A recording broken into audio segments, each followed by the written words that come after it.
Elle est belle, hein? C'est à moi. Je l'ai reçue pour mes 7 ans. Il y a quelques jours, c'était juste après le réveillon de Noël 1979, à Bruxelles, là où je vis, là où je vais à l'école. Et j'ai une passion, c'est les petites voitures. Dans ma chambre au grenier, j'ai tout un baril de poudre à lessiver rempli de petites voitures. Et j'attends qu'une chose, c'est le jour où j'aurai 18 ans que je pourrai enfin conduire une vraie grande voiture. En plus, à ce moment-là, on sera tout près de l'an 2000. Et je ne sais pas si vous avez entendu, mais pour l'an 2000, toutes les voitures seront capables de voler. Si. Non, ils l'ont dit à la télé, ça doit être vrai. Alors forcément, des voitures qui roulent, mais en plus qui volent, ça me passionne encore plus. Et donc c'est décidé, je vais consacrer ma vie, en tout cas ma carrière et mes études, aux voitures. Et quelques années plus tard, en 1999, toujours à Bruxelles, je rentre chez un grand et fier constructeur automobile, avec une étoile d'ailleurs qui tourne au-dessus du bâtiment.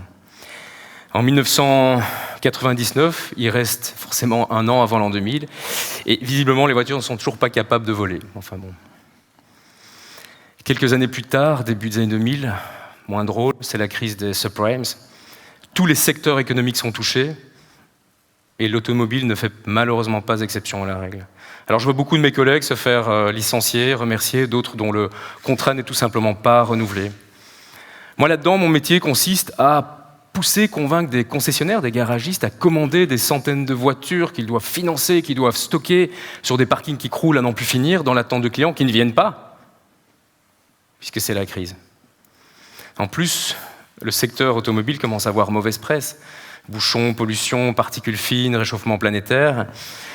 Tout ça n'est pas très très fun, et je pense que je peux ranger définitivement mon rêve de petit garçon et de ces voitures volantes.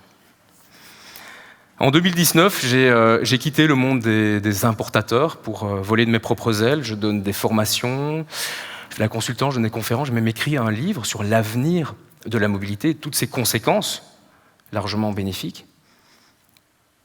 Et c'est à ce moment-là, dans cette année-là, dans cette année-ci, que débarque une révolution encore plus disruptive que tout ce que vous avez connu depuis 20 ans. Une révolution qui va changer toutes vos vies, à tous sans exception. Vie privée, vie professionnelle, de vous, mais également de vos parents, de vos enfants, de vos voisins, de vos collègues de bureau. Et cette révolution ne s'appelle pas voiture volante, mais voiture autonome. Des véhicules tout à fait capables d'aller d'un point A à un point B, parfois distants de plusieurs milliers de kilomètres, sans aucune forme d'intervention à bord, ni depuis l'intérieur, ni même depuis l'extérieur du véhicule. Et au-delà de simplement rouler toutes seules, au niveau organisation, elles vont complètement changer notre manière de vivre et vont même nous transformer nous-mêmes. À tel point que, quelques années plus tard, en ce matin du 19 janvier 2039, je suis devenu un véritable assisté. Ça commence le matin déjà par mon fidèle petit robot domestique digne héritier du petit R2D2 de ma jeunesse et qui, non content de me réveiller le matin, a déjà passé toute la nuit à m'écouter, à m'analyser, à analyser mon sommeil. Le matin, pendant que je prends ma douche, une de ces rares activités que je fasse encore seul, il me raconte mes rêves, les interprète et en même temps, il me raconte non pas les messages, les mails que j'ai reçus pendant la nuit, mais également toutes les réponses personnalisées qu'il s'est permis d'envoyer de lui-même, donc il a déjà le bon goût de m'en informer, et en même temps, il a commandé en cuisine mon petit déjeuner sur base d'aliments qui me sont livrés tous les matins par un autre petit robot domestique, puisqu'il y a bien longtemps que je ne fais plus mes courses moi-même, et certainement pas pour des choses aussi passionnantes que de la salade ou des lardons. Pendant que je termine ma douche, il est déjà occupé à préparer mon agenda de toute la semaine, il s'arrête jamais, il dort jamais, il gesticule dans tous les sens, je l'ai même surnommé Sarko, c'est pour vous dire, en l'hommage de... Enfin, je crois que vous avez saisi le principe. Ce matin de janvier 2039, j'ai un rendez-vous à Berlin, un rendez-vous professionnel. Oui, parce que si entre-temps j'ai 65 ans, il me reste encore une bonne quinzaine d'années de carrière devant moi, puisque récemment, une dernière loi travail vient de placer l'âge de la pension à 81 ans. Donc c'est ça aussi le... Ne rigolez pas trop vite, vous verrez bien. Mais bon, au moins ce voyage vers Berlin, je vais le faire en parfait confort, puisque un shuttle autonome vient me chercher à la maison et m'amène jusqu'à la gare du Midi à Bruxelles, où un Hyperloop m'emmènera à peu près en 45 minutes jusqu'à Berlin, ma destination, puisque la Hyperloop, ce train sur champ magnétique, inauguré en 2019 entre Dubaï et Abu Dhabi, si vous vous souvenez, c'était il y a 20 ans, voyage à peu près à 1200 km/h, donc ça devrait aller assez vite. Et une fois à destination, d'ailleurs, j'ai un drone autonome, un volocoptère qui va m'emmener jusque sur le toit du bâtiment où a lieu ma réunion. Et puis ma réunion se passe très bien, d'ailleurs, merci pour moi. Mais revenons en 2019, car si ma vie et la vôtre, surtout, va changer, et bien au-delà des quelques exemples que je viens de citer ici, ce changement a commencé en 2019.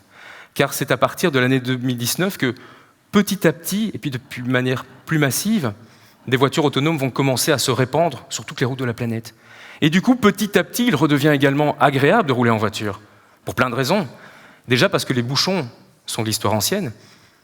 Les bouchons causés à 50% par des voitures en train de chercher à se garer ont disparu, tout simplement parce que les voitures autonomes n'ont pas besoin de parking, en tout cas pas dans les centres-villes.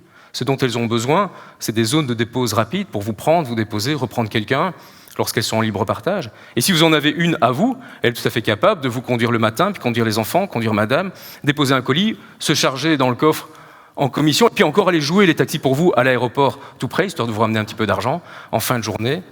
Nouvelle forme d'ubérisation, avant de vous ramener vous-même au bercail en fin de journée. Pour plein de raisons, elles déjouent les bouchons parce qu'elles sont capables de les anticiper, de ne pas aller se mettre dedans, mais également les communiquer à leurs petites sœurs qui sont derrière, de sorte que le trafic reste toujours parfaitement fluide. Et puis pour plein de raisons, elles n'émettent plus ni CO2, ni particules fines, ni NOx, ni autres polluants, tout simplement parce qu'elles sont devenues quasi exclusivement électriques. Et là aussi, les choses ont très fort et très vite changé. Tous les constructeurs s'y sont mis, mais également les producteurs de batteries, des batteries réparables désormais, recyclables, qui contiennent plus de carbone que les matériaux rares pour lesquels elles étaient décriées, qui ont des temps de recharge de quelques minutes pour des autonomies de centaines de kilomètres. Elles sont capables, puisqu'elles sont autonomes, d'aller se recharger d'elles-mêmes sur des bornes à induction, qui existent déjà aujourd'hui, et de se recharger avec de l'énergie électrique essentiellement verte, et essentiellement d'origine solaire d'ailleurs, résultat des centaines de millions de panneaux photovoltaïques qui, année après année, ont été produits, ont été commercialisés, de sorte que l'énergie solaire est forcément écologique, mais également la plus économique. Et beaucoup d'entre vous, et d'entre nous d'ailleurs, se déplacent de manière tout à fait gratuite, parce qu'ils produisent eux-mêmes leur électricité. Et puis l'intelligence artificielle est passée par là aussi. Et désormais, tous ces moyens de transport coexistent, coaniment ensemble. Train, tram, voiture, trottinette, vélo, voitures autonomes sont autant de maillons reliés dans une seule et même chaîne, la blockchain de la mobilité, et que l'on appelle MaaS, Mobility as a Service. Se déplacer dans les années 2030 ne se fait plus avec une voiture ou un vélo, mais avec cet ensemble de véhicules à notre disposition, reliés, interconnectés, travaillant ensemble pour les utiliser, rien de plus simple. Une seule app dans laquelle vous les voyez tous, vous pouvez tous les cartographier, les utiliser via un seul outil, un seul opérateur et une seule facture à la fin du mois, un petit peu comme ce que nous connaissons déjà en matière de téléphonie. Alors imaginez un monde dans lequel nous passons plus des milliers d'heures bêtement derrière un volant dans les bouchons, du temps de qualité que nous allons pouvoir récupérer pour des activités bien plus intéressantes comme se reposer déjà, boire, manger, dormir, lire ses mails, travailler, surfer sur Internet, faire des câlins aussi, tant qu'à faire. Et tout ça dans un parfait confort et en parfaite sécurité. Alors imaginez l'impact sur notre stress, notre qualité de vie, l'impact sur l'environnement, l'impact sur l'aménagement du territoire, car désormais il redevient aussi possible d'aller vivre dans les campagnes avec toute la qualité de la vie au grand air sans les désagréments d'être loin de tout. Mais vivre dans les villes redevient également agréable, dans des centres-villes, des agglomérations, débarrassés de tous ces véhicules klaxonnants, polluants et occupant un espace au sol tout à fait inutile. Imaginez l'impact sur la qualité de la vie. Mais il y a une conséquence bien plus importante aussi. C'est sur la vie elle-même. Et depuis que je m'intéresse aux voitures autonomes, j'ai réalisé à quel point tous les acteurs de cette mobilité du futur partageaient un point commun. En effet, qu'ils soient développeurs, testeurs, ingénieurs, ou simples amateurs de cette mobilité du futur, ils partageaient tous comme point commun le drame d'avoir vécu la perte d'un être cher dans un bête accident de la route. Car un accident de la route sera toujours bête. Aussi bête que ses conséquences, elles, par contre, sont dramatiques.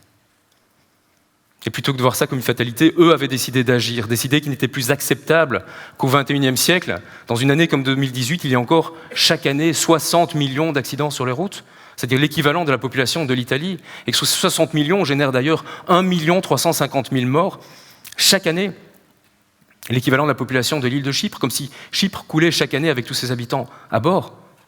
Hallucinant. Par jour, cela représente l'équivalent de 10 Boeing 737 se crachant simultanément. La mortalité routière, c'est ça.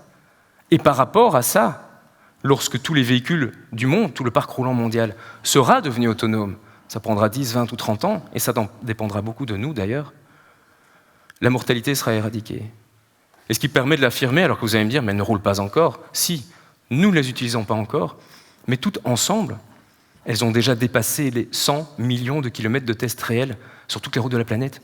2500 fois le tour de la Terre, 5 milliards de kilomètres virtuels, avec quasi aucune accidentalité, alors qu'elles sont encore en phase test pour l'instant. Alors imaginez un monde, assez proche, espérons-le, dans lequel nous ne devons plus nous inquiéter chaque fois qu'un de nos proches monte à bord d'un véhicule pour aller au boulot, partir en vacances, ou pour rentrer de boîte de nuit le samedi soir, imbibé de fête et d'alcool. Plutôt que d'imaginer, de se dire « on verra bien, c'est la technologie », nous pouvons déjà choisir. Accepter cette technologie ou la refuser, la nier, la dénier. Parce que finalement, le déni est un choix démocratique. Et d'ailleurs, l'histoire industrielle est très riche d'exemples d'accidents commerciaux liés au déni. Le plus connu est probablement Kodak, qui était ultra leader du marché de la photo et qui n'a tout simplement pas cru dans l'avenir de la photo digitale. L'exemple est devenu célèbre, car ça donnait lieu à une expression que vous connaissez peut-être. « Ubérisez-vous si vous ne voulez pas vous faire kodaker ». Nokia, autre exemple, ultra leader du marché de la téléphonie jusqu'au début des années 2010, et qui n'a pas cru dans l'avenir du smartphone et de toutes les capacités que ça donnait bien au-delà de simplement téléphoner et envoyer des messages. Et puis pour ce qu'on parle de voitures, l'automobile a également son exemple, et pour vous en convaincre, il suffit de visiter le musée de Mercedes à Stuttgart. La première chose que vous verrez dans ce musée de voitures, ce n'est pas une voiture, c'est un cheval empaillé. Et ce qui retient l'attention figure au pied du cheval en question, une citation du Kaiser de l'époque, Guillaume II, qui, fin du XIXe siècle, disait « Je crois dans l'avenir du cheval, la voiture ne sera qu'un phénomène de mode et n'a aucun avenir. » Alors avec un siècle de recul dont nous disposons, cette citation peut nous faire sourire, mais si on la remet par contre dans son contexte, on peut imaginer que cette pensée était partagée par l'intégralité de la population de l'époque, car l'être humain jusque-là avait passé des millénaires à vivre avec le cheval à côté du cheval, à se développer grâce au cheval. Ne dit-on pas cheval vapeur ? Et il était complètement impensable, inimaginable qu'en moins d'une décennie, le cheval soit remplacé par ce que Jacouille la Fripouille appelait la chariote du diable la première fois qu'il en vit une. Eh bien, en 2019, nous sommes à ce même moment, à ce même point de bascule vers une nouvelle mobilité que vous nous amenez les voitures autonomes. Les voitures autonomes seront à la voiture ce que la voiture a été au cheval.